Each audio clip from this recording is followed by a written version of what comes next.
எல்லோருக்கும் வணக்கம். எல்லோரையும் வேர்ல்ட்ஸ் பெஸ்ட் தமிழ் சேனலுக்கு வரவேற்கிறோம். இந்த காணொளியில் நாம் பார்க்கவிருப்பது தினசரி நடப்பு நிகழ்வுகள் 16 பிப்ரவரி 2024 மற்றும் 17 பிப்ரவரி 2024 ஆகிய 2 தினங்களுக்குரிய தினசரி நடப்பு நிகழ்வுகள். இதுவரைக்கும் நம்ம வேர்ல்ட்ஸ் பெஸ்ட் தமிழ் சேனலை சப்ஸ்கிரைப் பண்ணாத புதிய நண்பர்களாக இருந்தீங்கன்னா சப்ஸ்கிரைப் பண்ணிவிட்டு காணொளிகளை பாருங்கள். முதல் கேள்வி, எந்த ராக்கெட் மூலம் இன்சாட் 3DS செயற்கைக்கோள் ஸ்ரீஹரிகோட்டாவிலிருந்து விண்ணில் வெற்றிகரமாக ஏவப்பட்டது? இதுக்கு சரியான விடை GSLV F-14 rocket. GSLV F-14 rocket. அடுத்து இரண்டாவது கேள்வி, ஸ்ரீஹரிகோட்டாவில் இருந்து GSLV F-14 ராக்கெட் மூலம் இன்சாட் 3DS செயற்கைக்கோள் எப்போது விண்ணில் வெற்றிகரமாக ஏவப்பட்டது? இதுக்கு சரியான விடை 17 பிப்ரவரி 2024. 17 பிப்ரவரி 2024. அடுத்து, இன்சாட் 3DS செயற்கைக்கோளின் மொத்த எடை என்ன? இன்சாட் 3DS செயற்கைக்கோளின் மொத்த எடை 2275 கிலோ. 2275 கிலோ. அடுத்து, GSLV F-14 ராக்கெட் மூலம் இன்சாட் 3DS செயற்கைக்கோள் ஸ்ரீஹரிகோட்டாவில் உள்ள சதீஷ் தவன் ஏவுதளத்திலிருந்து 17 பிப்ரவரி 2024 தேதி மாலை 5:30 மணிக்கு விண்ணில் ஏவப்பட்டது. மொத்த எடை 2275 கிலோ. 6 இமேஜிங் சேனல்கள் உட்பட 25 விதமான ஆய்வு கருவிகள் பொருத்தப்பட்டுள்ளன. அடுத்து நான்காவது கேள்வி, எந்த மாநிலத்தில் அலுமினியம் தயாரிக்கும் தொழிற்சாலைகளுக்கு 24 மணி நேரமும் மின்சாரம் வழங்க NTPC நிறுவனத்துடன் ஒப்பந்தம் செய்துள்ளது? ஒடிசா. ஒடிசா. ஐந்தாவது கேள்வி, ஒடிசாவில் JSW குழுமத்தின் ரூபாய் 65,000 கோடி மதிப்பீட்டில் அமைக்கப்பட உள்ள எஃகு திட்டத்திற்கு அடிக்கல் நாட்டியவர் யார்? ஒடிசா மாநில முதலமைச்சர் நவீன் பட்நாயக். நவீன் பட்நாயக். அடுத்த ஆறாவது கேள்வி, இந்தியாவின் முதல் ஓட்டுநர் இல்லாத மெட்ரோ சேவை எங்கு தொடங்கப்பட உள்ளது? இதுக்கு சரியான விடை பெங்களூரு. பெங்களூரு. ஒரே பாலின திருமணத்தை சட்டப்பூர்வமாக அங்கீகரித்த முதல் மரபுவழி கிறிஸ்துவ நாடு. ஒரே பாலின திருமணத்தை சட்டப்பூர்வமாக அங்கீகரித்த முதல் மரபுவழி கிறிஸ்துவ நாடு கிரீஸ். கிரீஸ். கர்நாடகா உயர்நீதிமன்றத்தின் புதிய தலைமை நீதிபதியாக நியமனம் செய்யப்பட்டவர் யார்? NV அஞ்சாரியா. NV அஞ்சாரியா.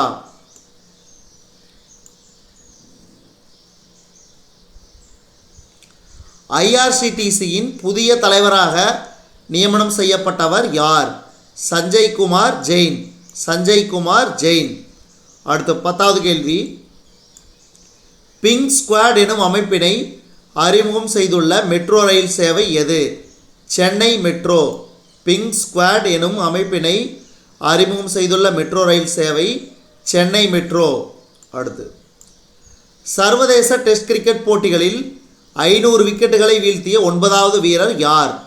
சர்வதேச டெஸ்ட் கிரிக்கெட் போட்டிகளில் 500 விக்கெட்டுகளை வீழ்த்திய 9வது வீரர் ரவிச்சந்திரன் அஸ்வின். ரவிச்சந்திரன் அஸ்வின்.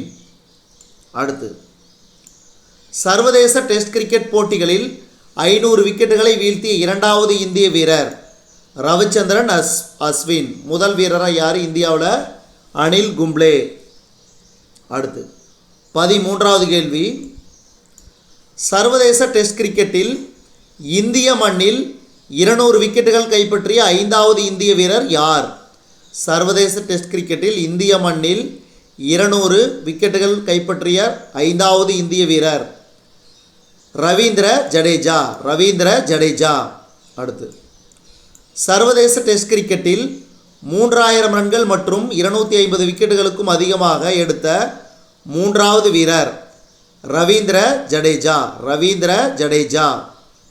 அடுத்து, மும்பை கத்தார் இடையே புதிய விமான சேவையை எந்த விமான நிறுவனம் புதிதாக தொடங்க உள்ளது? இதுக்கு சரியான விடை ஆகாசா ஏர் நிறுவனம். அடுத்து, கர்நாடக சட்டப்பேரவையில் 2024-25 நிதியாண்டுக்கான பட்ஜெட்டை தாக்கல் செய்தவர் யார்? சித்தராமையா. அடுத்து, சர்வதேச டெஸ்ட் கிரிக்கெட்டில் அதிவேகமாக 32 சதத்தினை கடந்த முதல் வீரர் என்ற சாதனையை படைத்தவர் யார்? Kane Williamson. நியூசிலாந்தின் கேப்டன் கேன் வில்லியம்சன்.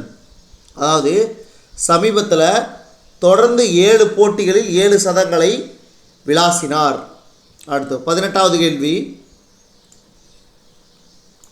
சர்வதேச மகளிர் டெஸ்ட் கிரிக்கெட்டில் அதிவேக இரட்டை சதம் அடித்த முதல் வீராங்கனை அனபெல் சதர்லேண்ட்.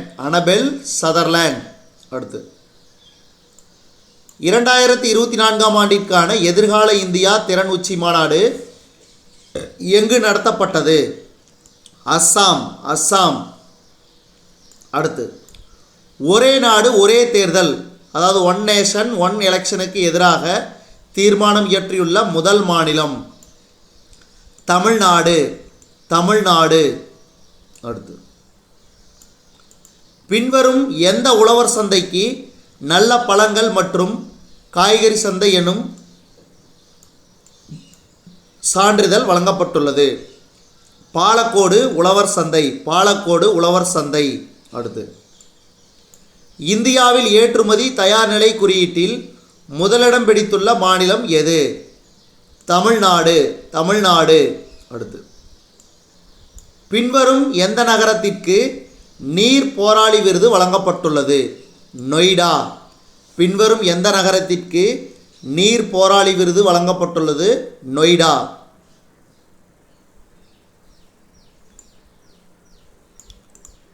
உலகின் பெரிய பொருளாதார நாடுகள் பட்டியலில் 3வது இடத்தை பிடித்துள்ள நாடு எது? ஜெர்மனி. அடுத்து, ஒவ்வொரு ஆண்டும் உலக மானுடவியல் தினம் எப்போது கடைபிடிக்கப்படுகிறது? பிப்ரவரி 16. ஒவ்வொரு ஆண்டும் உலக எறும்பு தின்னி தினம் எப்போது கடைபிடிக்கப்படுகிறது? பிப்ரவரி 17. ஒவ்வொரு ஆண்டும் உலகளாவிய சுற்றுலா பின்னடைவு தினம் எப்போது கடைபிடிக்கப்படுகிறது? பிப்ரவரி 17. அடுத்து, தமிழ்நாடு அரசு பணியாளர் தேர்வாணையத்திற்கு, அதாவது டிஎன்பிஎஸ்சிக்கு 5 புதிய உறுப்பினர்கள் நியமனம் செய்யப்பட்டுள்ளனர். யார்னா, ஓய்வு பெற்ற ஐஏஎஸ் அதிகாரி எம்பி சிவனருள், ஆர் சரவணகுமார், மருத்துவர் ஏ தவமணி, உஷா சுகுமார், ஆர் பிரேம்குமார் உள்ளிட்ட 5 பேர் புதிய உறுப்பினர்களாக நியமிக்கப்பட்டுள்ளனர். அடுத்து, நடப்பு நிதியாண்டில் தொழில்நுட்பத்துறையின் வருவாய் 3.8% அதிகரித்து ரூபாய் 25,400 கோடி டாலராக உயரும் என தொழில்துறையைச் சேர்ந்த நாஸ்காம் தெரிவித்துள்ளது.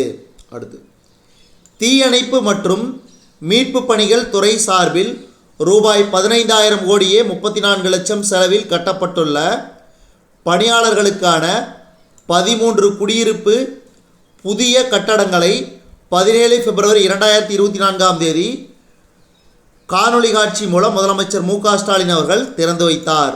அடுத்து, தமிழ்நாடு மாநில மாணவர்கள் ஆங்கிலம் கற்க moligal.tnschools.gov.in என்ற இணையதளம் உருவாக்கப்பட்டுள்ளது. அடுத்து, ஜம்மு ஐஐடியில் ஒளி அடிப்படையிலான ஆன்டி ட்ரோன் சிஸ்டம் உருவாக்கப்பட உள்ளது. அடுத்து,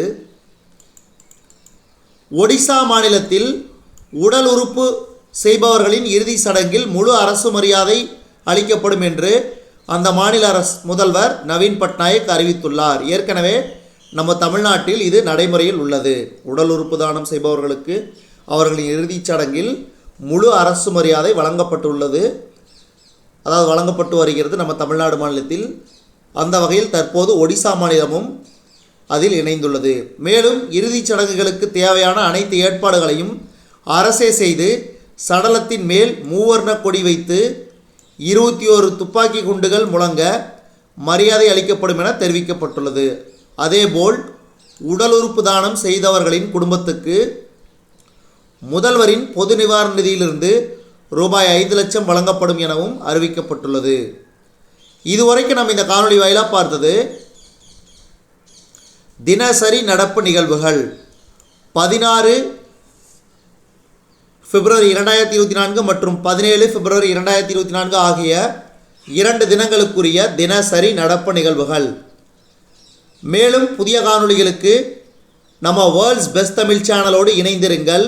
தொடர்ந்து நம்ம வேர்ல்ட்ஸ் பெஸ்ட் தமிழ் சேனலுக்கு சப்போர்ட் பண்ணுங்கள். அதே மாதிரி இந்த காணொளியை உங்களுக்கு தெரிஞ்சவங்களுக்கு மற்ற நண்பர்களுக்கு மறக்காமல் ஷேர் பண்ணி நம்ம சேனலை பிரபலமடைகிறதுக்கு உதவுங்க. அதே மாதிரி நீங்களும் பயன்படுறது மட்டும் இல்லாமல் மற்றவர்களுக்கும் உதவுங்க. நன்றி.